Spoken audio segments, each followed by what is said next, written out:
Happy republic day to all of you. आम्ही जेव्हा लहान होतो तेव्हा 26 जानेवारी आणि 15 ऑगस्टला दूरदर्शन हे फिक्स राहायचं आणि सगळ्यांना सुट्टी राहायची, त्यामुळे छान छान असा नाश्ता. त्याच्यामुळे टी व्हीला दूरदर्शन तर लागलं होतं, सोबत चहा ठेवला होता. आणि इथे आज मी करायला घेतलाय ढोकळा. चाळून बेसन घेतलं होतं, त्यात साखर टाकली होती, मीठ टाकलं होतं आणि लिंबू टाकून त्याचं मस्त असं पातळ बॅटर तयार केलं होतं. त्यामध्ये खाण्याचा सोडा टाकल्यास ते एक बॅटर पूर्ण फुगलं होतं आणि त्याला वाफेवर असं 20 मिनटं वाफवून मस्त असा ढोकळा तयार झाला होता. मी सुद्धा हा ढोकळा असा पहिल्यांदाच केला होता, पण खूप स्पॉन्जी, खूप मस्त झाला होता.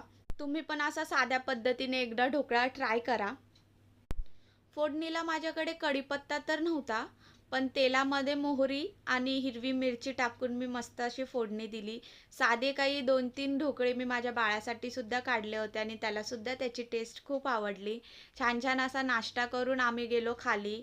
पिनूला त्याच्या बाबांनी मस्त असं टी शर्ट घेतलं होतं, एकदम छान दिसत होता तो. आणि खाली गेल्यावर इतके छोटे लहान लहान मुलं खेळत होते, त्यांना बघून तर तो खूप खुश झाला. घरी आलो, घरातली काही कामं उरकली आणि लगेचच स्वयंपाकाला लागलो. आज सकाळी ढोकळ्याचा नाश्ता केल्यामुळे कोणाला फारशी अशी काही भूक नव्हती. त्यामुळे एकच फक्त हिरवे वाटाणे आणि पनीर टाकून आम्ही भात केला होता. काल संध्याकाळी आम्ही बाहेर गेलो होतो आणि येताना मी लाल भोपळा आणला होता, कारण माझी खूप दिवसांची इच्छा होती लाल भोपळ्याचे घारगे करायची. तेच आज करायला घेतले. लाल भोपळ्याची सालं काढून त्याला कुकरमध्ये शिजू घातलं, एकदम थोडं पाणी घालून. इथे मी बाजूला 2 कप गूळ बारीक करून घेतला होता. त्यात वाफवलेले जे लाल भोपळ्याचे कापं आहेत ते गरम गरम टाकून घेतले आणि ते गरम गरम टाकल्यास, हलवल्यास ते गूळ एकदम वितळून गेला. गूळ वितळल्यानंतर त्यामध्ये मी गव्हाचं पीठ टाकलं. पाणी न वापरता जितकं आपलं ते मिश्रण झालेलं आहे त्याच मिश्रणामध्ये गव्हाचं पीठ मळायचं आहे. गव्हाच्या पिठात मी मीठसुद्धा थोडंसं टाकलं होतं आणि थोडं घट्टसर असं मळलं होतं.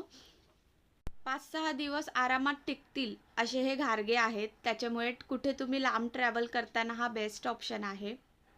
आता कोणता पण तळायचा जर पदार्थ असला तर त्यासाठी व्यवस्थित असं तेल तापू द्यावं लागतं. त्यामुळे मी कढईमध्ये छान असं तेल तापू दिलं. तेल तापलंय की नाही हे थोडासा कणकेचा गोळा टाकून मी चेक केला.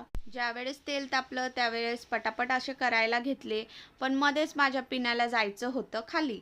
त्यामुळे मग त्याला तयार केलं, त्याला थोडंसं खाली फिरवून आणलं. खालून फिरून आल्यावर तो थोड्या वेळ झोपला होता. मग तेवढ्यातच मी पटकन असे हे घारगे करून घेतले आणि संध्याकाळी मस्त अशी कॉफी आणि गरम गरम घारगे एन्जॉय केले. तुम्हाला घारगे कसे वाटले मला कमेंटमध्ये नक्की सांगा. Okay, bye.